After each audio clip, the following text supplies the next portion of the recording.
네, 기자들의 눈으로 정치권 소식을 들여다봅니다. 불사조 기자단, 경향신문의 박순봉 기자, 세계일보 최영찬 기자 두 분을 모셨습니다. 어서 오세요. 안녕하세요. 자, 갑자기 감사원이 이건 뭐 정쟁의 중심에 섰습니다. 두 기자들 모시고 감사원으로 한번 출동해보죠. 자, 문재인 전 대통령에게 감사원이 서면조사 질의서를 보냈다. 민주당은 어제 긴급 기자회견 열었고요. 범국민적 불복종 저항운동까지 제안을 했습니다. 1인 시위부터 시작하겠다. 또 직권남용 혐의로 감사원을 공수처에 고발하겠다. 좀 격렬한 반발인데 더불어민주당의 시각에서 이거 정치감사다 이렇게 보는 이유, 근거 있습니까? 시점이 묘하죠. 시점. 네. 지금이 어느 시점이냐. 네. 한창 그 민주당 시각에서 볼 때는 대통령의 외교 참사와 네. 비속어 논란이 한창 뜨거운 네네네. 중심에 있었어요. 네. 근데 갑자기 이제 감사원이 퇴임한 지 5개월 된 문재인 전 대통령을 직접 조사를 하겠다고 요구를 하면서 네. 어쨌든 민주당 발로 이제 기사가 나왔고 지금 이슈가 새로 약간 국면이 바뀌고 있는 네네. 그 중심에 있거든요. 지난주 홍준표 대구시장이 이런 얘기를 페이스북에 남겼어요. 정치판은 사건이 사건을 덮고 뉴스가 뉴스를 덮는다. 네. 참고 견디어 나가야 한다. 아하.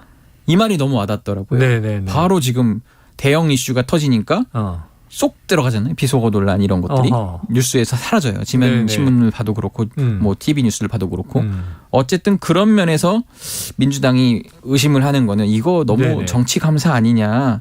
뭐 그런 식으로 의혹을 제기할 수밖에 없다. 자, 네. 국면 전환 카드 아니냐 뭐 이런 이제 또 야권의 의구심 얘기를 저희가 쭉 다뤄오고 있기도 한데요. 근데 민주당이 이렇게 격렬하게 대응하면 이슈가 더 커지지 않아요? 그럴 수도 있죠. 네. 그럴 수도 있고. 근데 어쨌든 커지더라도 감수하는 게 이거는 대응을 해 아니할 수 없다. 영린이다. 영린, 네. 영린이다. 이게 문재인 전 대통령을 건드리면 이거는 이게 마지막 최종점 자극점을 건드린 거라서 영린이다 네. 이러니까 이해가 확 되네요. 모두가 들고 일어날 수밖에 없는 그런 이슈가 된 겁니다. 자, 민주당에서 특히 문제 삼는 대목이 있습니다. 전 정부와 관련된 것만 감사를 하고 있다. 예를 들면 이게 성역이 없다는 얘기를 지난 정부에서는 현재 권력도 성역이 아니다. 그러니까 현 정권도 수사하라 이런 얘기 문 대통령이 당시에 윤석열 검찰총장에게 했잖아요. 네네. 그래서 아니 현 정부의 성역 없이 수사했는데 왜 조국 사태 때 우리한테 뭐라 그래? 이렇게 이제 추미애 장관하고 격돌했던 거 아니에요? 네네. 자, 그런데 이제 지금은 전 정부만 감사를 한다. 청와대 안보실, 국정원, 방통위, 권익위 전 정부가 임명한 기관장이 있는 곳에서만 지금 34개 동시다발 감사가 있어요. 네. 형평성 문제 제기하는데 어떻게 보세요? 그 문제가 있을 수는 있죠. 그러니까 이제 감사원의 프로세스를 조금 이해를 하셔야 되는데요. 네.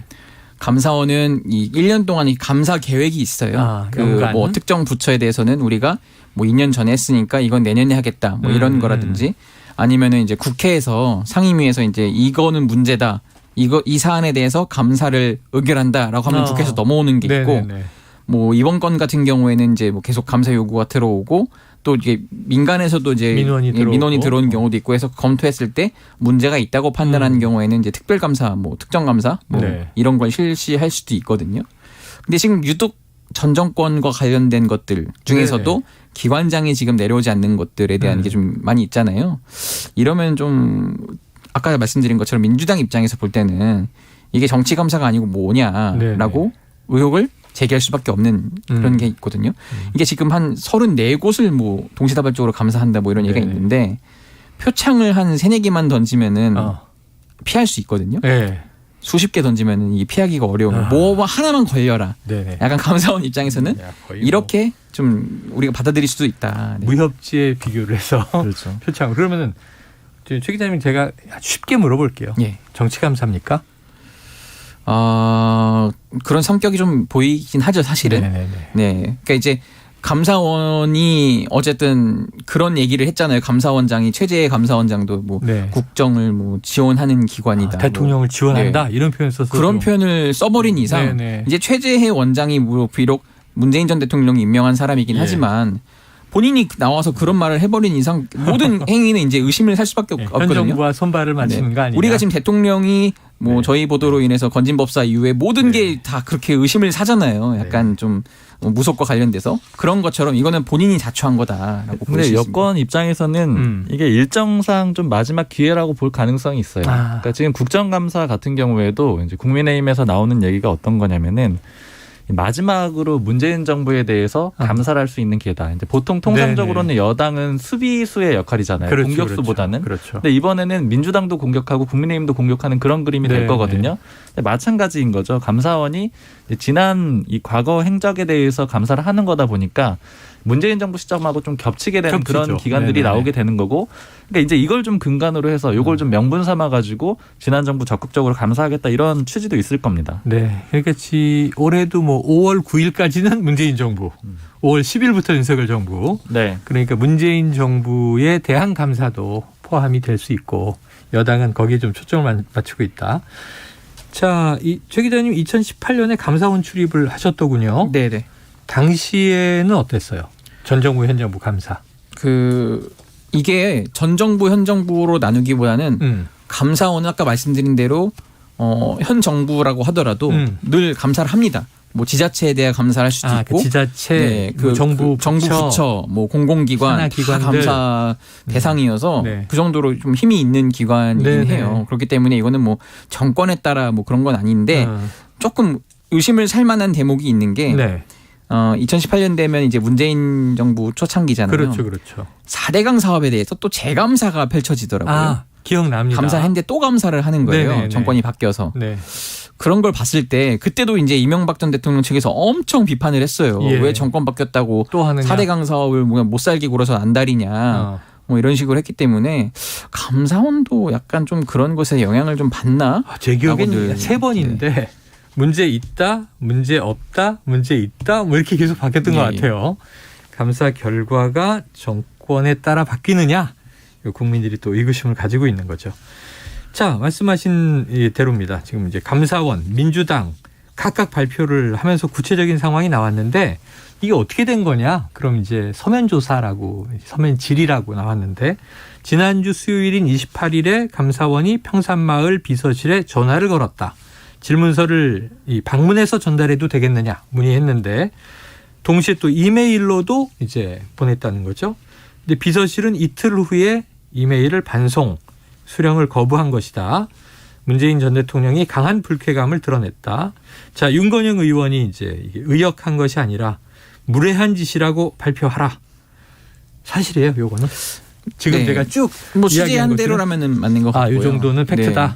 왜냐면은 어쨌든 지금 이게 보니까 28일 날에 연락이 왔는데 바로 문재인 전 대통령한테 보고를 한 게 아니래요. 네네네. 이제 거기 현장에는 오종식 전 비서관이랑 현재도 비서관이죠. 현재 비서관이고 그리고 이제 뭐 다른 분들 한 분 더 계시고 한데 네. 그분들뿐만 아니라 어쨌든 핵심은 우리도 기사에 늘 쓰지만은 여기 국회에 있는 윤건영 의원이에요. 이분이 이제 국회의원실부터 보좌관을 했고 또 국정 상황실장을 했기 때문에 그뿐만 아니라 보통 이제 청와대에서 오래 좀 대통령을 보좌했던 이런 인력들 이제 풀이 있기 때문에 그분들이 이제 대책회의를 해서 이렇게 해서 그냥 반송 처리식으로 대응하는 게 좋겠다라고 결론을 내린 다음에 대통령한테 이제 30일쯤 보고를 한 거죠. 네. 사실 이렇습니다라고 했더니 대통령에게 바로 굉장히 무례하다고 얘기했다는 거예요. 그래도 조금 다른 건 있어요. 네. 이 XX 저 XX는 안 하더라고요. 아니 이게 문 전 대통령이 좀 이렇게 욕하는 스타일은 아니죠. 그렇죠. 절대 욕하는 스타일 아니고. 짓 이 정도 네. 표현이 굉장히 강한 표현이다. 네. 이 정도면 엄청 큰 욕인 거예요. 문 전 대통령한테. 그러니까 지금 최근에 이해찬 전 대표가 한 유튜브에 나와서 이런 말을 했어요. 네.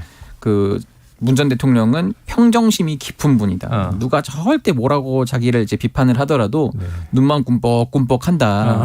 그런 말을 네. 했는데 그게 좀 무색할 정도로 어쨌든 대단히 무례한 짓이다. 이런 식으로 네. 반응을 했는데 이 정도면은 굉장히 대노를 한 거다. 대노를 한 거다. 네라고 보시면 되겠습니다. 제가 공개적으로 들은 가장 심한 말은 문 전 대통령이 이제 대선 기간에 홍준표 후보하고 설전 벌이다가 그 노무현 대통령 언급이 나오니까 아니 이 사람이 네, 이렇게 맞아요. 얘기를 하죠. 그러니까 홍 후보가 이 사람이라니 그러고 되게 대들고 막 싸움이 나는데 그런 정도가 이제 심한 반응이었습니다. 자, 감사원의 해명도 있습니다. 전직 대통령 서면 조사를 한 게 이번이 처음이 아니다. 노태우, 김영삼, 이명박, 박근혜 모두 서면 조사했다. 자, 과거 사례와 좀 같은 점 다른 점 어떤 거예요? 그 뭐 같은 점은 어쨌든 전직 대통령에 대해서 서면 질의를 넣은 거다 뭐 이런 거고 다른 점은 좀 있어요. 예를 들어 예전에는 이제 뭐 율곡비리, 평화의 댐 이제 좀 최근 분들은 잘 모르실 텐데 생각이 납니다. 네, 옛날 사안이고 그게 어느 정도 꽤 굉장히 사회적으로 이슈가 되고 문제가 됐던 그렇죠. 사안이어서 답변을 하지 않을 수 없는 뭐 실체가 좀 어느 정도 이미 드러난 상태였기 때문에 좀 뭐 그런 거는 답변을 안 할 수 없는 상황이 또 있었는데 이번 건 좀 다른 게요. 서해 공무원 피격 사건이잖아요. 네네. 이게 아직은 조금 뭐 너무 양측 간에 이게 주장도 엇갈린 게 많고 거기다 뭐 월북 정황이 있었느냐 네. 없었느냐 이렇게 그리고요 있으니까. 그 하나 조금 우리가 늘 그동안 좀 관대했던 부분이 네네. 그 남북 관계에 있어서는 대통령의 통치 행위로 좀 받아들여지는 게 있어요. 네. 아 이거는 그냥 대통령이 통치 행위로서 우리가 좀 용인해 줘야 되는 게 있어서 넘어갑시다라고 했던 부분이 있는데 이거를 지금 문제 삼아서 뭐 감사를 하고 이제 수사를 하겠다 뭐 이런 식으로 나가고 있거든요. 근데 만약에 그동안에 우리가 좀 전례도 봤을 때 남북 관계에 있어서 진짜 법대로 집행하면요. 역대 정부에 굉장히 많은 분들이 끌려갈 분들이 많다 뭐 이런 얘기를 있더라고요. 네. 근데 지금 이거를 현 정부의 감사원이 어쨌든 건드는 것이기 때문에 법리적으로 따져본다면은 좀 문제가 있을 수도 있어 보입니다. 네, 알겠습니다. 자, 이제 박 기자님한테 좀 여쭤볼게요. 네. 자, 오늘 출근길 문답에서 윤 대통령이 감사원은 독립기관이기 때문에 대통령이 언급하는 것은 적절치 않다. 자, 이건 교과서적 답변으로 좀 들리는데 그렇죠. 어떻게 해석을 해야 될까요? 굉장히 원론적인 얘기이고 사실은 맞는 얘기라고 볼 수가 있는데요. 근데 다만 이제 여권 내에서 들리는 얘기들을 좀 종합을 해보면 이게 윤석열 대통령의 일종의 딜레마를 좀 반영하고 있다라는 생각이 네네. 들어요. 근데 기본적으로는 원론적인 얘기고요. 네. 이게 왜냐면은 이제 대통령실이나 국민의힘에서 많이 하는 얘기가 윤석열 대통령이 당선된 이유가 뭐겠느냐. 그러니까 검찰총장 출신이 당선된 이유가 뭐겠느냐. 시대적인 사명이 있다. 네. 즉 엄정하게 법을 집행하고 또 문제가 되는 것들 감사하고 이런 역할을 기대를 할 것이다. 네. 이런 요구들이 있기 때문에 이제 어느 순간에는 아마 사정정국으로 갈 거라고 그렇게 보고 있거든요. 네네. 물론 이게 지지율 하락과도 연계가 될 수가 있고요. 근데 다만 여기서 딜레마라고 말씀을 드린 게 그럼에도 불구하고 굉장히 엄정하고 공정하게 하기를 바랄 네, 거 아니에요. 그러니까 네. 또 정치적이어서는 안 된다라는 거죠. 그렇죠. 즉 결국에는 어떤 감사나 수사나 이런 것들이 정밀하게 이루어져야 되지만 그럼에도 정치적으로 보여서는 안 된다. 이런 것들이 좀 윤 대통령 발언에 좀 묻어 있는 것 같아요. 결국에는 개입을 하지 않겠다라는 입장을 보이면서도 좀 전반적으로는 검찰 수사라든가 또 감사원의 감사 이런 것들이 다 이루어지고 있잖아요. 이런 것들 좀 왔다 갔다 하는 그런 상황을 보여주는 발언 같습니다. 네, 법과 원칙에 따른 것이고 감사원이 독립적으로 하는 것이다. 자, 국민의힘의 입장이 그래서 이게 성역이나 예외는 없는 거 아니냐. 전직 대통령이건 누구건 간에 법 앞엔 평등해야 한다. 자, 강대강으로 치닫는 전국에서 양쪽 모두 전선을 지금 극대화하는 느낌이에요. 서로 우리가 분리할 것 없다. 자, 먼저 민주당 속내는 어떤 셈법이 있습니까? 이게 좀 보도를 자세히 보시면은 한 종편 채널에서 민주당 발로 기사가 나온 거예요. 네. 어쨌든 민주당이 오픈을 했다는 거는 이 사안이 자신들에게 불리하지만은 않다라는 네. 것 같아요. 물론 이제 이슈가 역전이 되긴 했지만 왜냐면은 그 이쪽 정권에서 어쨌든 지금 현재 구심점은 이재명 대표이긴 하지만 네. 그래도 좀 더 많은 구심점으로 사람들을 모이게 하려면은 문재인 전 대통령이 아직은 좀 힘을 발휘하고 네. 있는 편이에요. 그래서 이제 다들 평산마을 가서 이제 뭐 같이 셀카도 찍고 의원들이 그렇게 하는 건데 네. 그런데 지금 어쨌든 감사원이 그 영린이라고 제가 표현한 문재인 전 대통령을 직접 겨냥한 거잖아요. 네. 이거를 이제 만천하에 알리면서 봐라 윤석열 정부가 결국은 겨냥하는 거는 문 전 대통령이다. 네, 네. 지지층 모여달라 이런 식으로 해서 뭐 범국민 저항운동을 하겠다 이런 네, 말까지 하는 건데 어쨌든 좀 뭐 친문과 친명이 이제 뭐 그 표면상으로 봉합이 돼 있다 하지만은 내부적으로는 아직도 지금 이재명 대표한테 떨떠름한 면이 없진 않은데 거리감이 있어요. 이번 걸 계기로 지금 이재명 대표 메시지가 굉장히 선명하거든요. 네. 오늘도 굉장히 강경 발언들을 했어요. 네. 그런 면에서 봤을 때 이재명 대표나 뭐 이런 측에서는 이 사안이 당을 좀 규합하는 데는 나쁜 이슈가 아닌 것 같다라고 또 한번 보여줄 수 있고요. 그리고 사실 주말에 있었던 다른 보도가 이걸로 인해 좀 덮인 것도 하나 있어요. 그래요? 성남FC 관련된 것들 네네네. 지금 뭐 두산건설 전 대표나 뭐 성남 뭐 팀장 이런 분들이 기소가 됐는데 뭐 공소장에 이재명 대표와 정진상 실장이 공모 관계. 네 그런 게 적시가 돼 있는데 이 사안이 바로 다음 날 감사원 이슈로 또 덮여졌게 됐거든요. 그래요? 어쨌든 본인이 좀 불리하고 불쾌할 수 있는 이슈가 이 뉴스로 인해 좀 덮여진 것도 있으니까 네네네. 이재명 대표가 계속 센 발언을 하면은 계속 그게 뉴스가 될 거거든요. 그런 효과를 좀 노릴 수도 있지 않겠나라고 하는 시각도 있습니다. 자, 내부 결집 효과도 있다. 물론 이제 싸우는 것에 또 어떤 명분에서 우위를 점해야 되겠죠. 그럼 박 기자님, 이게 감사원이 이번 국감 전에 중간 조사 결과를 발표하려고 했는데 이 감사위원회의 반대로 무산됐다. 네. 지금 이런 또 보도도 있어서 이 시점이 지금 참 애매한데 이렇게 확장해 나가는 또 여권의 전략, 셈법 어떤 겁니까? 국민의힘 사람이 어제 그런 얘기를 하더라고요. 네. 민주당이나 국민의힘 모두 서로 지금 여기저기다 불을 지르고 있다 이렇게 얘기를 하던데 여기저기다. 이게 결국에는 전선을 계속 확장하는 그런 네네네. 국면이에요. 그러니까 처음으로 돌아가 보자면은 비서고 논란이 있었죠. 네. 있었는데 이 윤석열 대통령을 비롯해서 대통령실에서 이건 사과할 수 없고 MBC도 문제고 민주당도 문제다 이렇게 전선 한번 확장을 시켰습니다. 네. 민주당이 거기에 받아가지고 아 그래? 그럼 이거 받고 박진 장관 해임 건의안 더 올렸죠. 그랬더니 또 국민의힘에서 또 받고 그래서 이번에는 감사원 감사까지 넘어온 그런 그림이거든요. 이제 왜 이렇게 전선을 계속 확대를 하느냐. 기본적으로 보자면은 국민의힘 입장에서는 지금 사실 기댈 데가 없다라고 봐야 돼요.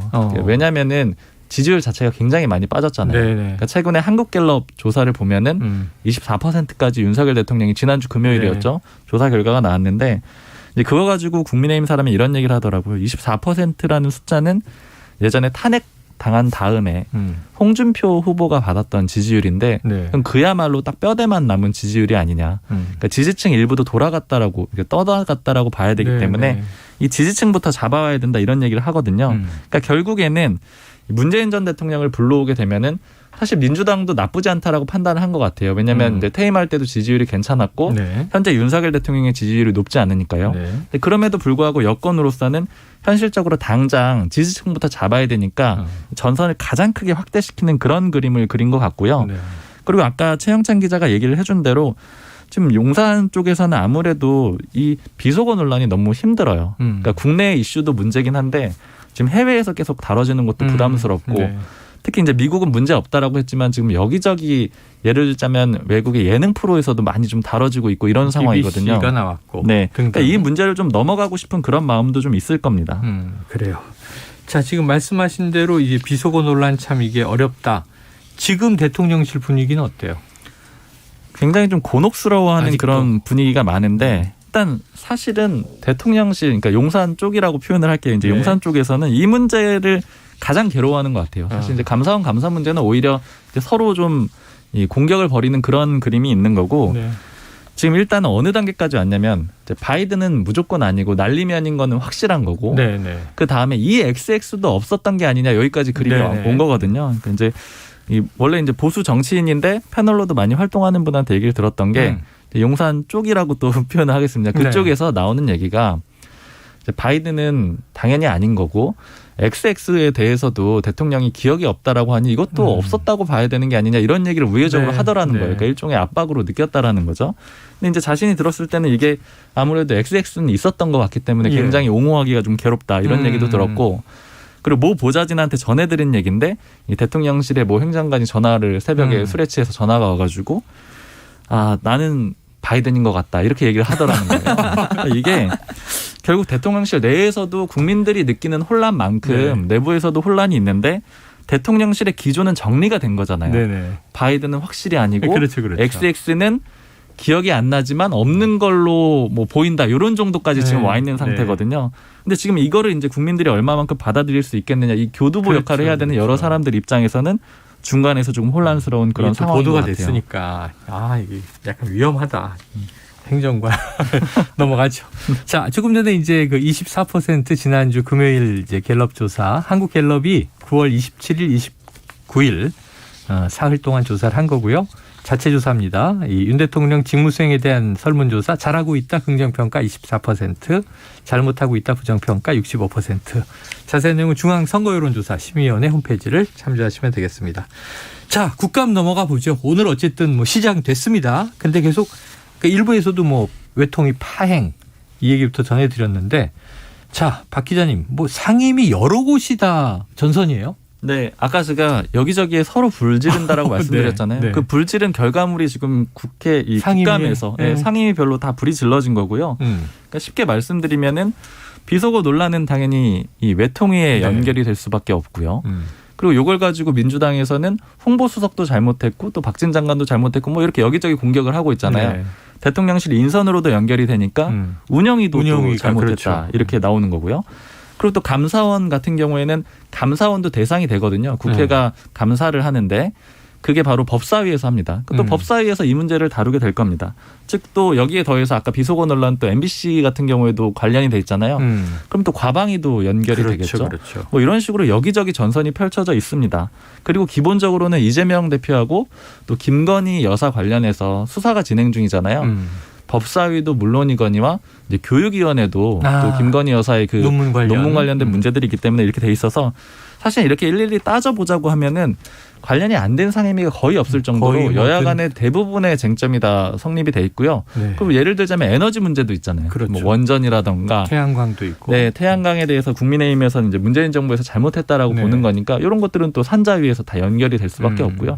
그러니까 모든 상임위에 다 쟁점이 있는 그런 상황이라고 볼 수 있겠습니다. 자, 이제 지난해 국감 여야가 바뀌어 있었고 올해 국감 지난해와 또 공수가 바뀌어 있습니다. 자, 이맘때 의원실이 상당히 준비를 잘한 의원실은 이제 뭐랄까요? 좀 좋은 이슈, 국민들이 관심 있는 이슈를 잘 제기하고 박수를 받기도 하고 뭐 과거에 이제 고 노회찬 의원 같은 경우가 신문지 가지고 노동행치를 잘 고발했다 뭐 이런 평가도 있었고 그런가 하면 또 이상한 동물들 가지고 나와서 물의를 빚는 경우도 있었는데 어때요? 최근에 의원실 분위기? 이제 여당하다가 야당을 해야 되니까 좀 힘들어하는 면이 있어요. 네. 민주당 보좌진들은 적응을 좀 해야 되니까 좀 그런 면도 있고 지금 저랑 이제 주로 소통하는 의원실들 같은 경우는 이제 보도 건수들을 아무래도 신경을 쓰는데 이게 이제 초재선 의원님들일수록 그런 걸 많이 해요. 왜냐면은 이게 결국은 다 공천이랑 연결이 돼 있거든요. 공천을 잘 받기 위해서는 컷오프가 되면 일단 안 되는 거예요. 현역 의원 입장에서는. 그러려면은 국정감사 끝나고 이제 원내대표가 주는 상을 또 받아야 하는데 주로 이제 기준이 뭐 여러 기준도 있지만은 이 보도 실적이 있어요. 근데 이거가 옛날에는 지상파 방송 메인 뉴스 뭐 이러면 이게 점수가 제일 높았고 그다음에 막 10대 일간지, 종합지, 뭐 그리고 종편이나 뭐 보도 전문 채널, 뭐 그리고 온라인 매체 이런 순으로 좀 차등화했다가 이게 좀 문제가 있다고 이제 지적이 나오니까 그러면은 그 종합적 결국은 이제 그 건수만 내면 돼요. 대신 이제 온라인 매체 뭐 이런 게 아니라 예를 들어 저희 같은 경우도 그럼 종이 신문 지면에 꼭 나와야 되는 거죠. 그런 것들이 있어서 이번에 한 10건만 채우면 된다고 하더라고요. 근데 10건 채우기 쉬운 상임위가 있는 반면 좀 어려운 상임위도 상대적으로 있어요. 막 행안위 뭐 이런 것들은 좀 어려운데 좀 그런 것에서 좀 곤혹스러워하는 면이 있고 그리고 지금 이게 정확히 따지면요. 윤석열 정부 첫 국감이긴 하지만 작년에 있는 일들 위주로 일단 많이 감사를 하는 거예요. 그랬을 때 작년에 있는 일은 결국 문재인 정부 마지막 해라고 봐야 되거든요. 그래서 이거를 막상 이거 문제가 있네라고 뒤집다 팔려고 하는데 봤더니 이게 다 문재인 정부 때 좀 잘못했던 거네 싶으면은 다시 덮는 경우도 있고 이게 좀 안타까운 좀 현실들이 있는데 미묘하게 겹쳐 있군요. 맞아요. 공수 바뀔 때 그런 일 굉장히 많아요. 그리고 그래가지고 사실은 원래는 야당 반장인 입장에서 좀 많이 부담스러워요. 왜냐하면 야당이 주로 아이템을 많이 가져와서 단독 기사를 많이 내는 편인데 이번에는 의외로 여당 후배들이 되게 발제를 많이 해오는 거예요. 그래서 봤더니 여당 의원실들이 더 신나게 작년에 있는 일들을 다 문재인 정부 때 거 비판 아니냐. 뭐 문정부 뭐 낭비 뭐 이런 식으로 딱 제목을 잡으면은 발제가 되고 이제 채택이 되니까 어쨌든 그쪽에서도 활발히 움직이고 있다. 그래요. 여야가 모두 팽팽한 것 같습니다. 자, 기자들이 꼽는 국감 관전 포인트를 좀 들어보죠. 박 기자님 어떤 거 보면 좋아요? 저는 그냥 좀 직접 만약에 보신다면 기사로 보시면 굉장히 요약해서 전달이 되잖아요. 그래서 만약에 시간을 좀 내서 한 개 상임위를 보신다면은 법사위를 보시는 게 좋을 것 같아요. 감사원 문제도 걸려 있고 또 이재명 대표, 김건희 여사 문제도 걸려 있고요. 이제 거기에 더해서 사실 이제 여당 쪽에서는 한동훈 장관이 나서게 되면은 상당히 여론을 좀 유리하게 끌고 갈 수 있다는 이런 얘기를 하거든요. 그러니까 예를 들자면은 국회의원 한 명은 뭐 질의를 뭐 7분, 뭐 5분 이런 식으로 추가는 5분 이런 식으로 하게 됐지만 장관은 계속해서 답변할 기회가 있잖아요. 그러니까 거기에 좀 기대겠다 이런 심리들도 있거든요. 왜냐하면 답변 기회가 훨씬 많으니까. 네네네. 그러니까 그런 것들도 좀 관전 포인트로 보실 수 있을 것 같습니다. 원내에서 이게 참 곤혹스러워하는데 언급을 했었는지 모르겠는데 한동훈 장관을 가급적 많이 건드리지 말아라라는 게 그러니까 공식적인 지침은 아니고 네네. 사석에서 그냥 한 장관 괜히 건드려봐야 당신들 바닥만 드러난다 뭐 이런 좀 말이 있었어요. 본전 못 찾는다 이런 느낌이네요. 그런데도 끊임없이 한다는 거예요. 왜냐하면 그래야 이슈가 되고 기사가 되고 그러려고 법사에 온 분들이 많거든요. 사실은 민주당에서도. 그러니까 그 유혹을 떨치기 어려운 거예요. 근데 준비를 단단히 안 하고 딱 나갔다가는 오히려 역공만 당하는 경우가 많으니까 이번 국감도 사실 걱정하는 분들이 꽤 많습니다. 그래요. 준비를 얼마큼 했느냐 이것도 볼 수 있겠네요. 야, 한동훈 장관을 눈여겨봐라. 두 분의 이제 일종의 핫 포인트였습니다. 자, 이번 주에 국감회에 국민의힘이 중요한 일정이 있습니다. 자, 남부지법 가처분 신청 결정을 이번 주 목요일 이후에 할 예정이다. 이번 주 목요일 이후다. 이렇게 또 시점을 얘기를 해서 이게 어떤 의미가 있어요? 목요일이 딱 10월 6일이거든요. 그게 바로 이준석 전 대표 윤리위가 예정된 날입니다. 28일 날 하려다가 10월 6일 날 한다. 맞다. 그래서 지금 국민의힘에서 관측이 나오는 거는 이제 법원이 그 윤리위 결과를 좀 보고 결정하려는 거 아니냐 이런 해석들도 있어요. 만약에 그렇게 된다라고 하면은 굉장히 상황이 좀 골치 아파집니다. 그러니까 예를 들어서 윤리위에서 이준석 전 대표를 제명한다거나 아니면 탈당 권유를 한다거나 이렇게 강한 조치를 내렸을 때 그 최종 작업은 최고위에서 다시 의결을 한번 해줘야 되거든요. 근데 가처분이 인용이 돼버리면은 윤리위의 결정 자체가 형해화되는 의미가 없어지는 그런 상황이 올 수가 있어서 굉장히 셈법이 복잡하고요. 그리고 또 이항희 윤리위원장의 임기가 10월 14일까지예요. 그러니까 남은 시간이 얼마 없는데 이 임기를 연장해 주거나 혹은 새로운 윤리위원장을 임명하는 것도 당대표의 권한이거든요. 근데 또 만약에 가처분이 인용이 돼버린다? 이것도 굉장히 좀 돌고 도는 무한루프처럼 이렇게 좀 어려워지는 상황이라서 이 중요하게 좀 보고 있습니다. 정말 이 국민의힘 듣기만 해도 가처분에 마수에 걸려 있다. 도대체 언제 끊어질 것이냐 쉽지 않아 보입니다. 자, 오늘 불사조 기자단 여기서 정리하겠습니다. 다음 주에는 더 풍성한 국감 내용이 막 들어오겠네요. 박순봉 경향신문 기자, 최영창 세계일보 기자 수고하셨습니다. 감사합니다.